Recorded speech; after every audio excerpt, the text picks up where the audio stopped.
concert akal tur chuan ka thian pa pola chuan min soma ke inti hlimna thil ngai na lem lo tak kani awangin kalo phur lem lo tiang lampang thila hi chuan ka tam lo thin em awangin tun tumpo normai kalo tumril ro nia ma se min som na chu ka za sak em awang le kal tura min lo rin deuh bur awang chuan ta tho lo zet chuan polo chu kan chu pui ve ta chu nia mani in lama mut lum der mai ta chu ka nga hel pha ta veka concert chu tuilian tran pui na na an lo bot sei hi nia rin ai tak chuan concert chu lo nuam phian mai tum lo deuh chuan kom huna ka lo su ve lo lawa concert awanga ka voi khat sung na po ani hia lang chu pola ero mi pui lam so kara chuan theile theilovin zong si siam so lang mai chuan lim ve ta hek heka kel khata tang chuan ka lo noi dar chumin nu chuan pola chuan mark local vero ti pa chuan min pot phei dora ke po ni dang anglo takin na bogro ka chuan ka cheng tlat min po phei ta ka chuan kalam ve ta nge a ma se lam mai lo ti taka ka khong chu ta kalam nan lo te sin o robot ang mai ni in kain sia ma se robot lamin lam do ni la ka thiam chuang te rom silo lam en dik tu om ngat phei se chuan a top per na kani hia lang anom lo chu ka tan wa nei na ni atling hia lang chu he zana concert ka fachim ve hi ka in chir lo ta hle a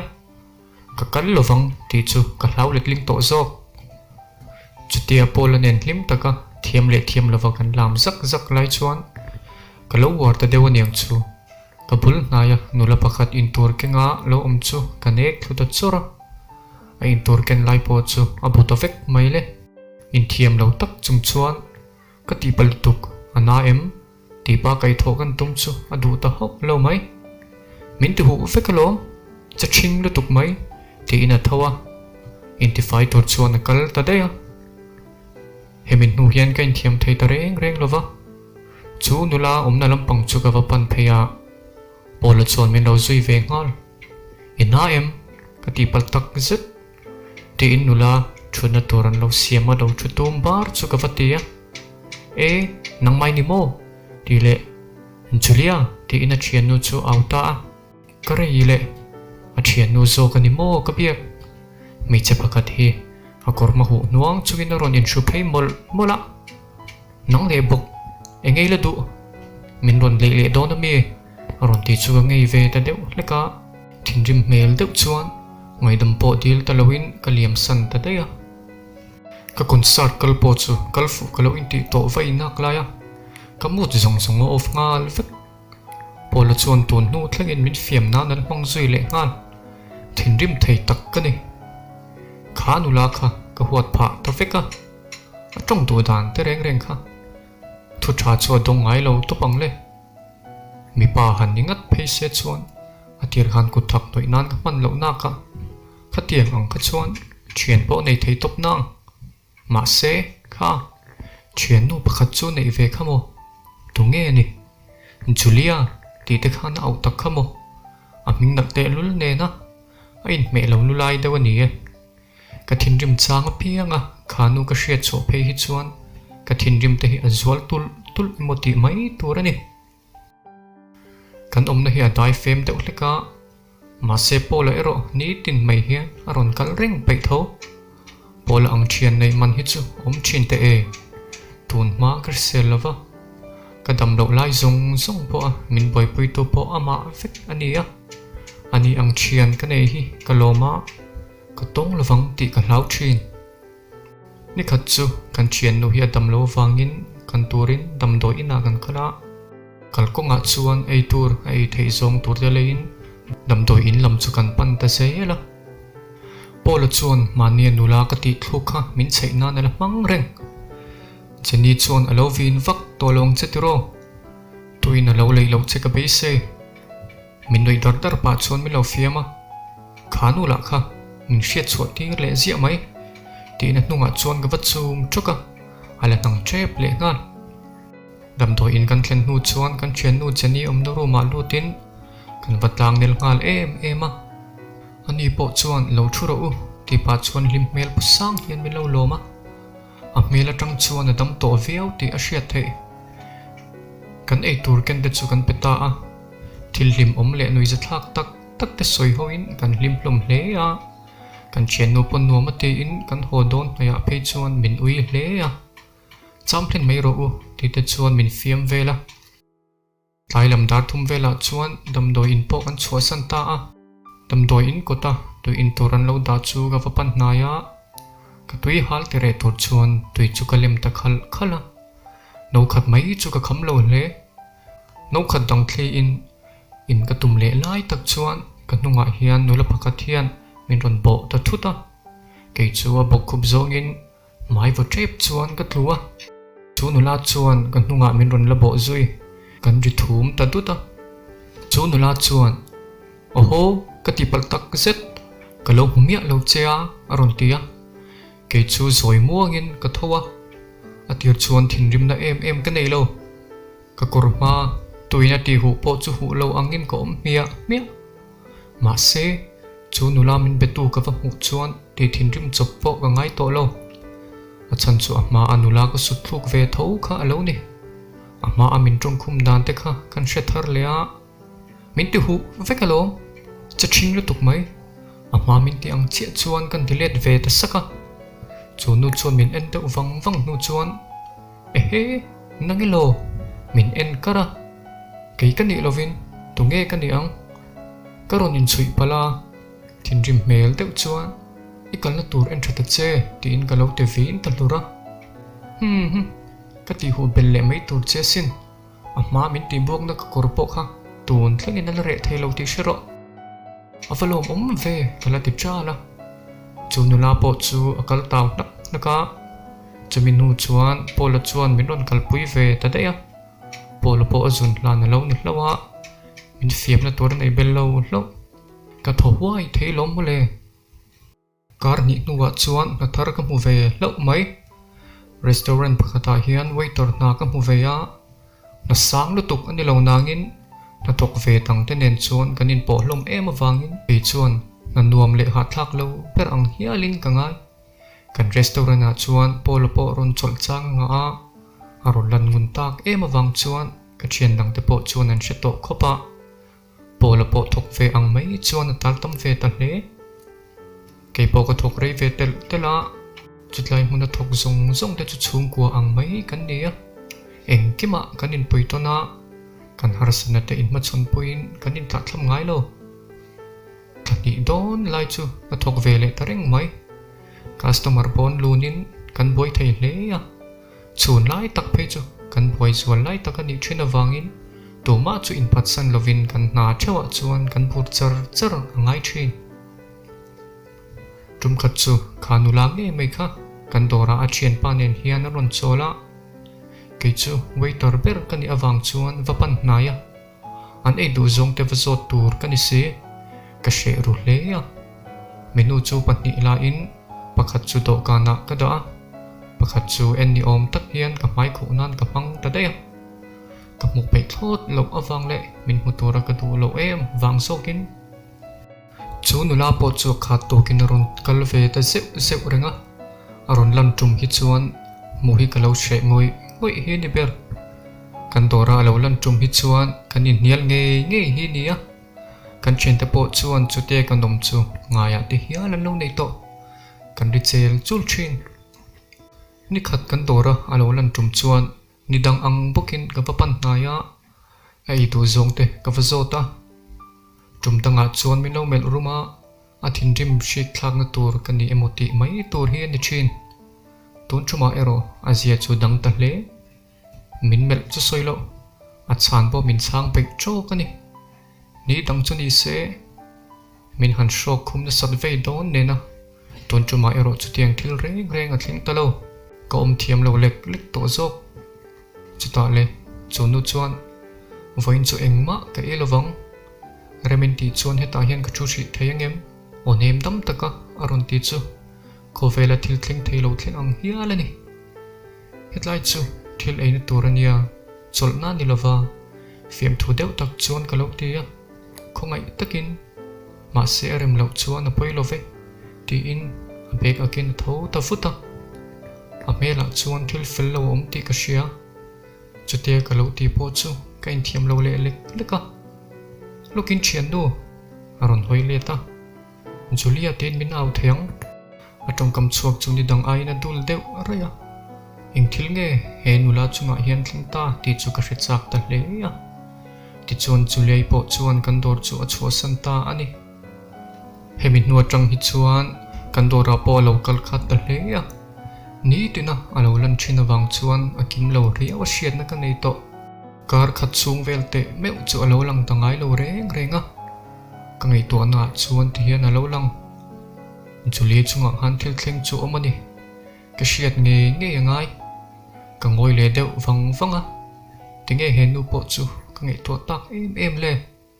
ka ho thin em khani sia eng thil nge mo ka chunga hian thling ta ni kom dan chu amak ka ti in ke ngei pon ka she thiam to big lo kan to na hian ka thian nu mi ai nen hian kanin po em a thuruk eng kim po in shil ngam to khopin kanin nel to nikhat chu mi ai chuan ti hian min ron tia Mike tu lai chu dan amak riau enge thil thleng omami ka va ena lo ve ka shitlang dewa chumi wang chu niang tina tir chuan ka shil du luk lova ka oi lo le tuk ke chuan ka shiani o phok de tak chuan ka va mela sotlai table number 7 at train nula wang ka tiro ka shave ka ni o ka ti lai te mop pa chuan a o bang lo le tuk I soyom sia po ka shilove mi ai chuan ki de over hian nin mela ma se ani miao sia matinge mo karil ruwa chuan om reng tak mai ka vei ta hle ya a chan po ka shilo tuna chuan phan chuan ani talo sep lawa chuan ka mule cha ka ni ti chu ke pon ka shi thiam ta san khat chu polo hi are wang nu in aron lang vele lol mai polo chu kan in aron lenga Mike ina po kala holo chokoron ei don kalo mel de huwa engei tia iwa hot lai ve singa khan kanun min hau shepa karon len bo san dai komo e turin ayam karila tram ti pa chuan chorvel chu tap kwal raka e tur po omlem lova fritsa khan theitlem kala neyang kalo ti thuaya thei chu langal chuta kabula chuan thuin TVN pa ina ti liama chuti ati lai chuan athil soi zinga pakhat chuan ka benga verta sak maile engmo nichinai soi khan soi non lete tin soi non le tur chuan kan shila ti hian a soi le ta a mandewa nulai sutluk nu kha ila shia anga khanu kha zan tin deu thoniang chu kha indoor pia dewa pa ka khan om sia lo engma ati chu ka shengai lo ngoi reng hian na thu reng ringot zel chu thu min shil zo chu ka phi ta cheng mai eng tin nge ishiat ka zot let fata zana len ka shat sia she toini ka ring ka mu fo lo ti in pola chuan min shil ta a thu min shil awang chuan ka lom nge lom lo po ka shito big lo chutia lo thu thin tak te ni chuan la bu nge chia ka ngai ta a chan chu ka thin lunga hian hule du na lian tak oma a mela khan thu tam tak in thu pom si shiat sak nge chu ka tum ta ta kan tu tok hi thim deu the ta hian kan bang tlang puya ho pa hian pa ka chu na local takin te in rei vak lo ka chol koi deu sia ma se kan mu thei ngai me ulo ti chuan bana piang chuan ka koi ta sia Julia iro ka hungai ho lo thung kar khat velan liam le a chum khat chu kan na tok bang hi in lampanin ka ho don me ka chu pak po chu koi tum na em ka nei to lem lo ban do na chuan kan chien ten in mong chain ki po ka kalta a pak to tum na ril ru po nei to lem lo vin ka oma ma se chuti lai tak chuan khanula Julia nge mai kha ral khata tengin pak lampana alo ka lai chu ka puta lo mai kalai chu kadinga kalo thli renga pak thu thlenga chuan thu in engma tilovin om tarenga chumi nu deuh chuan eng tak chu ti thinang mo ti neu pa in ka pa pan nai ta topa chuan ka ngak chuak ve ta hlul mai atir kha chuan mu ka hria ka huat thin vei nen tinge tuna ero ka mu chak em ta achan ka shilo anin achan na alo kul ring Myanmar na ti chuan ga papan nai zela ka thlen trep chuan ka ke chuleya in charmoti mai tur hi ni ka zam deuh tlata ka mungam le chialo let le mai ka han tuma nunglam kan hoi san chia chu chulei chulo hoin hey nang kha engei ti ve don ka ding le deuh chota chulei lam chu kan hoi le ta he yom ve elo hey ke pokan te thoveng vel mai ani hi chulei chuan min ron mel kara a mela chuan nguina riau om ma se lim mel pu chung si chuan lo thu ve ro local ro min tia chutia min som ta ka chuan ka va thu ve ta a kan ti tun tamel mela ma kan o ka vi thin zong chu pai bo ang fek ania ka huat na thin zong po hemi zana tang hian tlen fai ang var alo ni ta chutia kan thut tun ring lai chuan ti hian ka zot ta a enge heta hian ti thina ti in nia keima a om hi ka du zoka chuta ka zot thui ta zela englo ania mo mani deuh khan kanu ka mangai em mai chuan min boral sana ka ngai tak ka set hetlai hmuna hian ka te atangin kanu hian min shwai zia hetlai hmun hi chu ka ngai na tak ka set baka hetlai hmuna hi chuan ka kianga kanu kha ve reng chin hian ka se chin te in min shil ta veka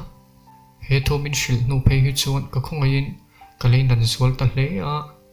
chulei chu ka va ena amita lungai na in thup chunga a moya lim mel pusi chuan min mel le dawa kalo huan rung na thin te po chu amit meng le nui mel moi tak chuan a pai bo zowa ama le nat na le du na khongai na thin lung le ril ru chu ka puta zoka chulei bula chuan ka hria thiam rual lo lim na chuan min tuam vel ni mai hian ka hria hemitlai hian chulei wang chuan ka lo rin ngai ho lo hun rang ka chak chu charin ka tem ve pha ta ani huna liam le deuh sheta chulei po andora ron lang ve le chanta a hetia lo lan le chanta ka chuan ka thian nu mi ai chuan mit mei nei dewa min han mel chang te le min han chai zau te a chin thei hle a ma se ka hoshan lo tuna chuan min tilom tu ber ani to hial so um chu hetia min chai thin ti chulei pon alo hriat chang chu alo nui ve dar chu nui mel mol chu ani ka thlak lel ber tak chu ni e anui mel aya moi hi anum chuang bikin ka shelo sum tam takin he anui mel hi leimin dil po ni se ka phal teulo chu baka sumina alei thei zia zang ni silo nikhat chu Valentine's Day ania nula le tlangwal in mangai tak te chu mun nuam tak taka tikalin an hlim hlom hle a kan dora nge po ron chol tam takanom videi pol chuan coffee a big tak siam le videi lompoi na lekha chu kan sem ta zela ron chol po an thanem ang reng chuna chuan chulei alo lang ve ta hlul mai kan dora aron lu rola min mu chuan min ron nui sanga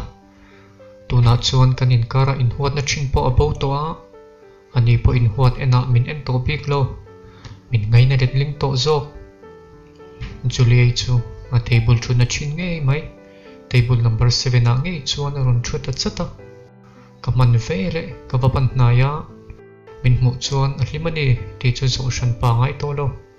anui mel moi tak chuan soi ngai lovin min shil veka ampul chu ka vatlinga Julia voin chu tungai nga ve do na mi nga tur ka nei mi rina tlai hi chu ka buk te ang deuh hian ka lo ngai to asin kan nui tlang dar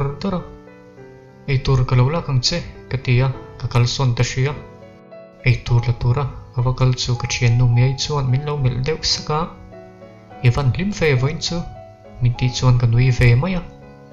thing veo thin lo te en te ka tang khan nge in ni chan chu tiang eng ma om lo ka thian nu ve mai alo ke chuan thian nu chau lo deuh nin ka hria ika in zep ma se e min meng in a zep ve si lo Mangai ani kha mi ai chu ka ve na mangai a o mangai ani kha tin mi ai chuan min shilta a ani po na dang pui chuan akal vele ngala e tur kalak vel pa chuan mi ai thu min shil chu ka ngai to ta chara ngun taka kan ngai to ta ka chuan a soi dik ta vewin ka sia ti hian ka ngai to ta a hetiang hi em niang mangai na an ti chu Julia hi ka mangai ti na em ni abula ko chang pianga karil ro le ngai to na lo dang lam ti chen hi mangai na wang mo lo ni anga ava han mangai don fe ma se hi thu de ka ni nge karing ni e Julia hi ka mangai ani ka thin lung chuan to da soi karing lo ti chuan e tur chu la in Julia omna do kan lama chuan ka choi pheya e tur ka da rol chuan Mike ani nang tungai man pui ve don ti in mi so de ve ta thunga ke te chu to man pui tu top na man pui tur po ka nei lo hi chu ta Julia chu lim mel pu sang chung hian min man pui mai ta che ke pon ka nei chong hlei nem chu tu ka hriat chuan chan lok na chang ka shelo ka ngoi ringa engma soi lo chuan customer dang ho chu ka pui chun som ta mola at no dewa chuan Julia I chu a kham thuaya a chua don chuan e man ron pe a min pek pa chuan le khathem hi ka ke kor ip te a chuan ron thun zewa nangma chuin chiarang che ti in kan dor chu chho san zui ta ani Valentine's Day ani awang chuan ni dang a in kan boy chu azwal de ulika lekha min pek po chu kala chiar mai lova ka ak thatarenga tlailam dan nga lo ria kan ban hun po ani chu vele Julia in alekha min pek kha ka hrechuaka ka ipte kan zena alo om thakio ti chuan lekha chu ka pot para ka chiar ta a zanin dar saria pa ka khan local ro ti hi alo inziak ka hrethiam lo hle a eng tak chu ti tumang mo a thalam tora chuan han ngai photila in ka thlen vele ka in bol faya zanria I khama chuan an al thei ang berin kan in thuam vela zanin na chu Julia hi ka du thu shil ta ila in tin tak mi lo tiang mo ti chuan dar thalang ma a chuan ka ti dan tur te kan zir china a chang le ka lai le no thin ke ma chu dar thalang a chuan ka in ena sei lo ga in tinge mai ka lu thak mang lo chu ka hiat taringota eng po chu ni se in kalve top mai teang ti in ka kalve ta thora pa ka vatlen chuan sana ke ena e he ule katlai ani mo dar sari chu minute song panga vel lai chuan lo pel tuai to a dar thalang ma a khan ka in rei deuh ma ani a ma zana kan thut dun na thutleng nge me a chuan Julia I po lo thureng to ka vapan hnaya itlai ani o nia ka hrialong ka tipal ha om tak chuan kan thovel huama ma se ka ti der lek ani si Julia chuan lim chan lam chu itimi vak lo ani himole lo thumai mai te ka zak te e kim ki deuh chuan kan thua Julia nen chuan voin lam chan chin te chu kan soi duna kan hlim dun te e min en kar pa a ka chu soi ngai nam lo tak taka po ngai nom ti taka lo nui bok thei chu ka faklet ling so chu anui mel tala chu lungai na zong bo fek thei khopin an moya a mel ti thajwal tu ber an ni bok kan han ti chho nak naka darkar chan ve lai chu kan thuto chu ta le in lama kalo practice tlot chu te a hun ta ve win ka sia Julia thil shil tur che kanei ke pon kanei alom inei ve tho chuan han soi masala iron soi chuak masa a soi masaro ti chuan ka du thu chu shel ka tum ta ka dinga in lak zei kwal vel kan tum ve khang langa ama a chuan kan thing che ve nge Julia ke hian mo ka ti man cho ka thin cho phutup dupa swal puang tur ang mai ni hian ka in sia engma chu ka soi ngam der to lo midang te ma a chuan kan in lak pa ve thei te lul nen mei che ma ka zam chelo chau ni si ma se om lo ka ti bik lo mà ngày bớt để mà át chuan pasal tra po pasal tra tak tak thấy lâu nè hi chú ta Julie chú ron nuôi chuộc ta đinh vật tệ thì in chút liền át chuan min chút tia ra hết tia ron tị itum chiang kan zir chinang o thì phải in cái tiang chia chuan an chinh chi về á mai cái hiền màu cái tụ tak rất dễ nè in dora karon kal na chan berpo nang ma mu ka du wang ania kan shiat chan thir dan te kha ila shia em in tur min ti buak saka ka thom no po a hu zo fek ani kha khata ka te thin rim chi khan I thin rim mel mul ka adom let ling zo in dora po khan karon ti fo chin kha I thin rim lai hian I dom tak zet ani chu ta tang chuan ka ngai na chho tan che a ani na taka chuan ke chu ka thin rim ngai hlei nem I thin rim lai mel kha ka mu chak em ani chumi a soi zo chuan anui ta bo ka khatiang deuh kha chuan iron in sir ve om sia minui le ta chiama ka zakru chem mai ka lai che hle bok chumi nu chuan Juliai chu aron tho chuaka tuna chuan thu tak mel set hi puto ka tu soi kha ka in pu cha na ve tho ani kha o ima a thing chimewin mei chi in a hril che nia in tin ngei chan don le Juliai chu ka lo en ringa mak ka ti kher mai ke ang mi sei lo le tlo lu tuk min lo du ve ring mai chu o Julia ka du che lom ke pon ti ringot ka hril ta min ron ko a kanin ko ta le a chu chan vi dei zan nge me a chuan Julia nen bi thu di in lanin tan lim dun le a kho vela mi va nei bir kan hialin ka in sia mai zong nei ngai mi lo kan ni a ma se vi dei a ngat kan nei chu ania ro pui dang dai ve shim hemin nu hi chuan ma ai ma in Julia chu kan dora po ron langun le zuala hanin kom na hun te chiam nei lo ma ila chutia alo ve shim po chuan ka thla ti muang veng mai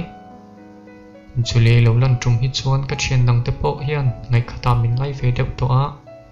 kan han in biak deuh chang te hian thla te hian min lo lak ruk sak thin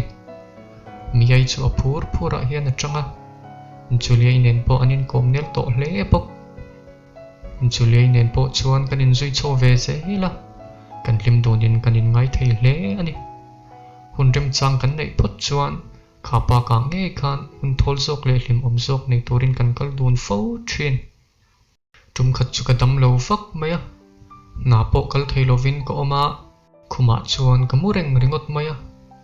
ka thian pa po lo pok chuan in lama min om puya ei tur te chu min han siam sak ve tak nangina atui lo khop mai ei tur siam thiam lo tak zong de ve thlot chun lama chuan Juliai po kan in lama min kan turin aron kala aron thin rual chuan room lama ron panting chata aron lu rual chuan Mike ingti ziang nge ni ta I tha em iron thlinga ka thato e wan hun po ni lo hi ka ngai to te mai chen ya chutia min ngai to ti ka hriat chuan ka va han lom tak em kha atong kam chuak kha ari amoi nge mai pol chuan ti khan lo in beula ka lo va kal nge min signal zeu pa chuan a chuak nga la Juliai chuan Mike choi ei to em tin min sota zinga kha chuan tlep ka e abak engma kala ei lo ni chuan ei tur kan siamang che o ti in kala han tuma chu vele ambana chuan kalo vuana lukin ti in kalama ka pot na ya kianga chuan ka pot muwa duat takin ka kwa ta le ya khumbo min thate ei tur karon siamang che enge man mo thlang viaw mi baka I thian pa khalo lut thut se za thak kanin ena an han mengrum der kwal vela ava han dom chiang em kan mit le mit cho in futarenga chuta ka van hai zela a mui do om zet maya chuan duat takin ka va fop ta kanin kwang het sawa kanin fop pa rem chuta Juliai chu tho ta thuta ingal rew e ti pa in kamaya na lo te in aron beng ritaya ei tur chu ka lo siam tong che ti in room chu chua san ve nga da hemini set song anwama ka dam lo ti po ka hre chang to lo hian avoi khat nan Julia in akut nge ya asiam eitur tui tak ka ei boka hotel changgang tak taka an eitur siam ai poina tui da izo nilengin kanin koma a harpo ka harpha deuh ko damdoi ka ei nual nu po a min chok theilo lain Julia chuan ka damlo na te chu ati dam vek the min ti hlim thiama ka tan chuan ka damna ani Julia nen po thani thum vel ai chu kanin zui vele ta a kan pani chuan kanin po em a kan harsan na te in shil tonin kan lungai na te kanin nem to na arem phot chuan pa ka kalpo kan thul ngai me ulo thum khat chu Julia I hi len puya ka soma zan lama chuan ka vakola hello Julia zanin chu I chuak du nang miang khoya mo kan chuanga phone nak chuan ka soi lovang pa ka khanin nga kila chuan ka shil chawang che phone chu ka da a pak lama bok chuan ka phele a oho ka tai le ta ti chi lo nge mai Julia chu lo thureng to hey nang kha I tai le to ni o engma ka soi to lova kan wi sanga Julia chuan khoya mo kan chuanga movie en du nang miang movie a oh ka chak tuk ti chuan movie en tur chuan kan kalta a movie thi tara chuan mu nom ti takin kan thudu na Julia chu ka dara ron mu in tlema khongai thlak lai dewa te chuan in ni deuh fuya kha I chapelo ti in ka pabia min pere su ke entui tin min changa kanui ta vera movie thi tara chuan hundom tak kan manga nie Julia nen hian kan hlim du na ni dar som vela chuan movie po topa ho zai kan rel ve ta a Julia I chu an in thleng ka vatla a an in kot kan thlen chuan ti hian ron tia Mike min ko te hing soi set lo chuan ka ko a Julia chuan min ko nget so chuta Mike min fo pro Julia chu ke en dawa ka fop le ta a ti chuan Julia nen po kanin thla a anin lampanin alut ta a ma se he zananga kan hlim dun hi atop na tur ti reng ka silo shia ilang chuan kha ai rei dai kha ka ko anga ka fop tur hi nia inge kan ma huna chuan thlangang ti reng ka silo tum khat chu kan no pang deuh laia school vela kan kalpui thin chona hian min lo kola ani hi ramdanga ton thok ve thawa umani ka failien ve to taka thok ania hey Mike tunlai engei la tho ama ka shil tho chika alani ka tho na restaurant ngaya pokhan kan omna lampanga I thok du angem hey na thok te anin ti thiam lova an bang nual mai kanin dei lo na sa ni tuna chuan ke ni po kan boi ve angreng sin chuta chona chuan ani lo pon thlare lo te chung tal thok turang pon nang experience nei sa a ka lo kol top che ni hi lo po chang chutia ko ngai dila min lo som ta ka chuan ka lo soi chin don nia ka ti ta a atuk lama chuan she deuh angreng chungin ka chin pa chuan min kol thu te min som dan te chu ka tho pui te pula chuan ka soi pui ta a atir chuan chutia kan soi chu min lo ui hlom ve au maya ma se ka thukluk na chu min za sak ve tho tuma chuan min tului bik talova an mela chuan min ui ti chu ka she thiama hun rei tak chung ko ang maya lo ko sa ho to kan nia hanin kalsan mai po chu ke pon ka cha ka ni bik lo ma se atul wang zok le mi in ka puina min di laya lo nar ka chu ka she in ka zian den po in min lo ka te hle ya ma se ka zo ve le ka let le fatang ti chu ka tum dan lok tho chu ani eng ti re nge ka chamang ti ero chu a chin shiat ani lova atul phei chuan kum te po o hial thei bok ke chu thian siam ka har sata tuna la thian thatak tak ka char to bok den anni hlata om po chu ka har sat viewin ni karin ni ka thian pa chonan thu ka ron thilang che ati abang chuan mi ron shil huna kal chu ka ma ba ka ni maya kala chamri chung chu kan dor lama kala pui ringa heng ka thian te hi ka ngai don tak ki set ani hun rei lo te chung chu cham ngai sham sela in mole thuai ila ti in ka ngai to thin zan khat chu Paul hian min lo kola Mike Julie kha man sa nami patang nen an chuak dun lai ka hmu nia o chu tiang ni lowang I hai aniang ni lo ka hmu chiang lutuk thla po ka lak sak nge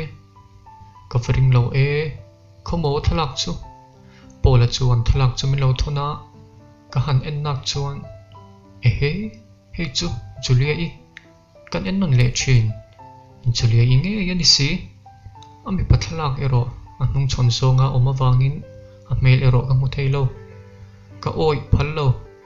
Julie in hepa nen hian enge an tiang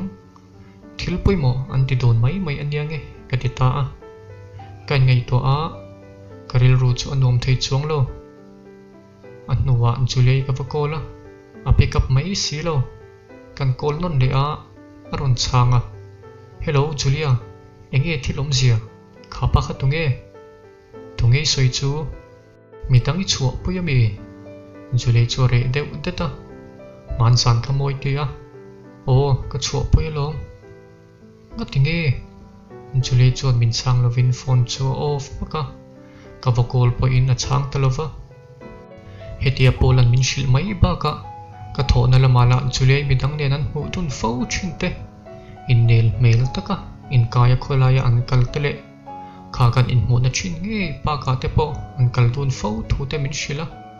ke chu ka saphat mai mi ma a hantilan chiam chu ka shedewa wangin ka in beng dai ka dewa Julie chu an miron bekhat na hle a text emo call po in min changai tolova engwanga hetia tu thut nge ani ang a chantal min shil sela a zia deuh tur ma se engma a soi du box silo kalaka zeb anei emmi niang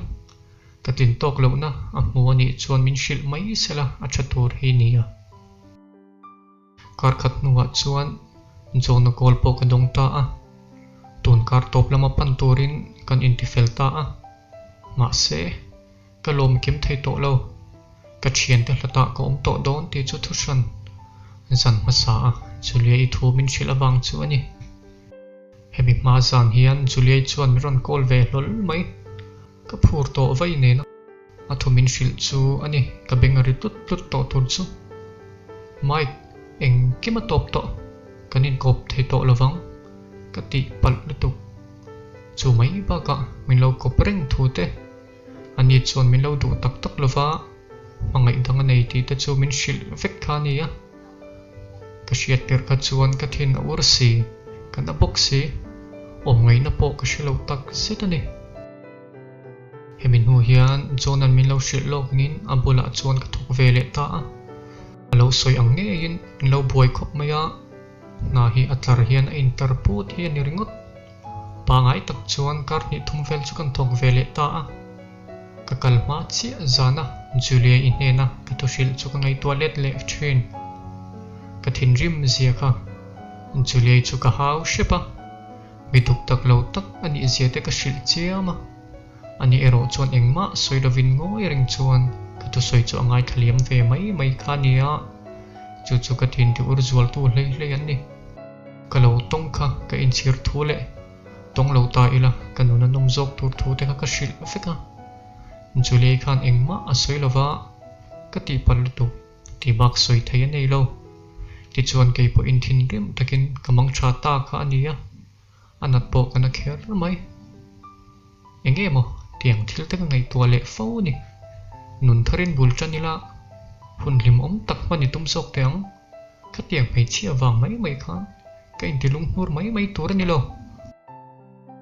hun te po liam ve zela ka thona huna po chuan ke po ka tlang nel ve to viau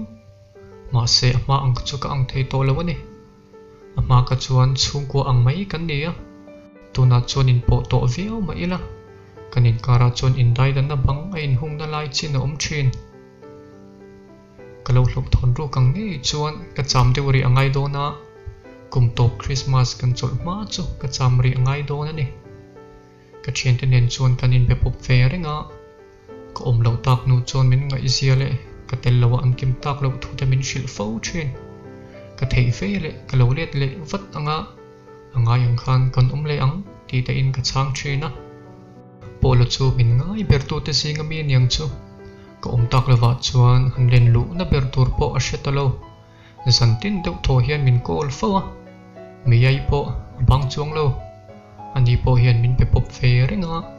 min ngai thu min shil na sa hle thin zan khat chu hey miswal pa ikal daya ilo hon hun chuan I chak lo via wang mi ai chuan mi ron kola kalau ho to lovang ta hian ka cham len don min ngai zia ka o ka ngai chemo thil ma ka ni chu kutro khan ilo ho nge thil min lo hunang che mi ai pon min ngai ani kan dora khan ke hi min nel pera ka tho ma ka chuan trong tam lem lo ve tak ania ma se ka tho nu tang chuan ami zia dang chawa a trong du ve ta hle a ma se ka bula ba ka chuan tam lo ke pon rim takin ka nga chu ka thok chho ve zela thali ve lai chu aliam ve to in ka shia kan han in shon rei fe nu chuan chona chu ka thian pa polanen an zia chu in ang ka thi thei hle a che reng reng hi nui chang hen kan no chang deuh top thin chu tiang deuh chia chu ani polo po kha min dau shil lo ka ngin lo po thate iso ka a chang kang fe zok bok ma se kan dor kha chu chuang lo enge moni tak danglam na ka chu omani tum khat kan dok bang chu in lama ka ho ngal wanga avoin chu customer kan nga deuh awangin ni dang ai chuan ka chaw dewa thu thlenga chuan ka thu tuka ka lo ching sek man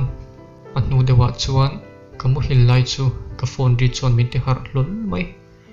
ka har rol chuan sna ke na daria ta lo ri thuak to ka lo mu hil rei man kher mai ka phone chu kan la a polo chuan min o call he pa la hi eng tak chu ron soi le ang mo aron noi le phian lo mo hello Mike Julia kha a chol le te ta hello Paul soi te che enge Julia chu phone a chuan an ri chel chu la an nuwa mi ai ron tong ta Mike Julia talo enga enge soi zia Julia chu tin nge Mike Julia chuan he khoveli a chua santa ka phone chu ka thlawa ka a fek ka ding khong renga atnuwa ka har fim ta deuh ka va call let fata ril rupa ngai put sham ka han tuma Paul mi ai ka phone han pele vatte mia tuna hian thil zia min han shilte voin tlai tar nga borvela thling khanin ka shia Julia boral thu hi kan shia enge athi chan engma kan la she chiang pik lo athi thu po tun maya kan shiat chawani mi ai chon a shiat ang chumin shil ta ke po ko ombo re ta e ko ombo chung song khan Julia nen kan in bele tamia lova ka petchak lo tina ero ani hau lo ka petchaka entik lai pon bia ka chak reng ma se arem to lo wang mai zo ka pelo ka ni a chanchin ka sheto ngai lo renga ka shiat le masak berla athi thu ni in ka thin lung chu adeng na dot le thu thlenga chuan ka chungoi tarenga kamit to yalwanga shrup po ka tum chuang lo a mel voi khatal han mole ila anui mel moi tak ati taw mel do tak te achim tak mel te kha ama ti do tu hlei an ni si afa han rang te thut vele kalatiam lo Julia tinge min lo nga lo kay mi mole itana mitling lo tak hi te min nga lo ikiang le kha kalatsa ka sin zan khwa chuan ka chap chei var ti hiala ka thil ton chung chang chu ka tho mek na chuan shilin ka ho chuan phalta a ho kong tlon chuan ka chapa ka inshule deuh chen mi kar han tra chia mai chu te in ka in sum le dewa Julia ne na kan hun liam to te ka han don kira fa ka hun lim tak kan man te kan dora aron kalaya a hlim thei zia te kha karil ruwa chuan aron lang ta zuta ka binga chuan dan ruwa lovin mit tui chuan a chun zom le thin mani na mun nge ya chuan kan han kir le ta chuania ka let le nu chuan ka thian te nen hlim le lom takin kan le anga tia ka lo sok to chin lai in thi na chatua na in chen to na tur chuan min lo huak ta thung si ka shila hai na mak ka ti hle ani chin chang hriat jok nan ti in mi ai chu ka vakol ma sa a mia in tin nge ni ta sel Mike local ro hey phum turin an pho cha me ka nia than mo lam chu ka panding ngal chota ina po ka lo holo ti chuan a top nan he kho fe la ka mangai em mai chu fa mu in chu ka mu top da ber ani zuita ani hemi nu hian ke po zon na bola om to lovin ka tho na nga ya po kan dor kho fe la dor nuam bera chuan ka let ta zoka Julia in min boral santak nu in pa nga itakin kanun chu man cho ve zel ka tuma ka chen te po chuan min tla thlam ngai lo an theyang tok chuan min nema an kia nga hi chuan grill ru ha na te ka lung ngai na te po kian pha chin Julia i kha kanin chen nu atangin achang chin ka shui to ngai lo renga ma se ati chan ka hriat nu phei chuan grill ru an tak zet Julia kha mani in ti hlum ani berang chu bathroom a damdoi overdose in an va huwa achung te chuan damdoi in pan pui ngal ma se an chan man ta lo ani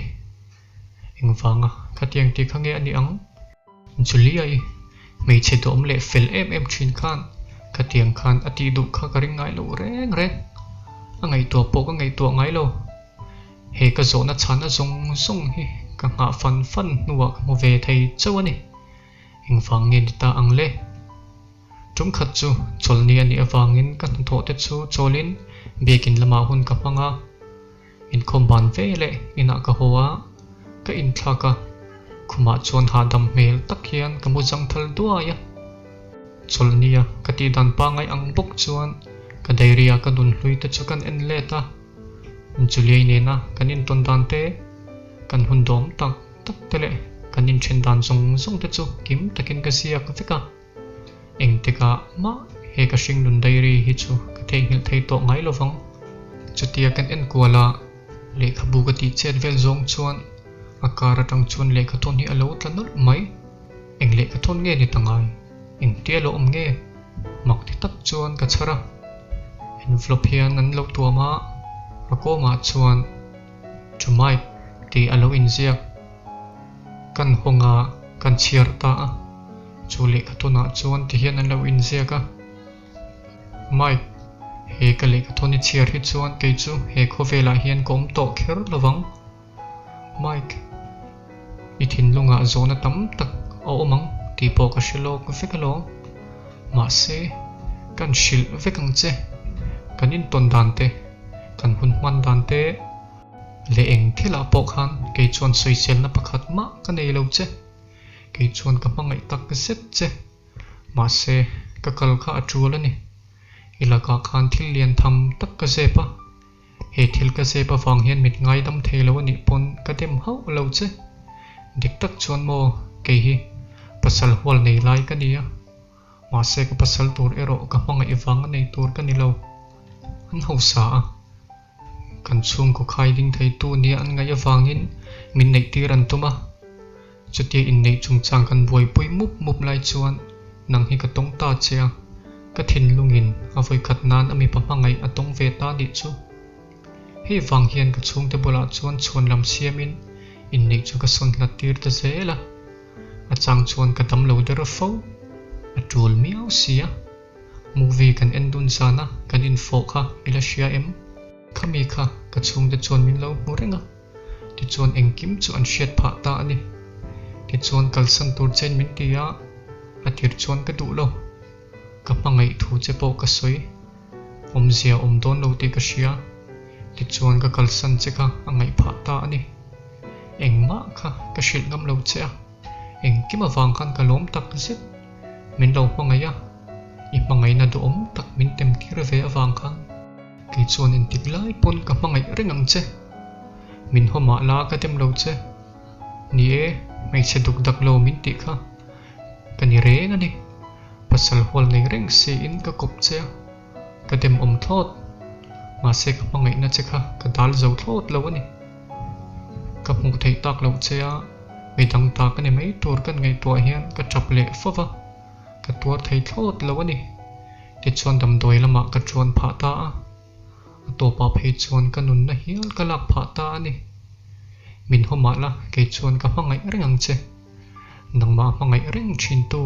Julia le ka thon ka chiar lai te chuan ka mitui lo luanga ka le ka thon chiar lai te chuan afara ka inhit le fui thin o Julia ka holowang che ka hmangai che sin inga tinge min shil mai lo ilova han tuar na sadon tak em ke chuan tongkam chetin rengin ka kalsan che ka ngai damna ngai thlatur tal pon khongain lo thole ta che ka chap ta homa ka in chira ka in thiam thei hek lo ti chuan Julia le ka thon chu tu ma mu thei lovin ka da thata ani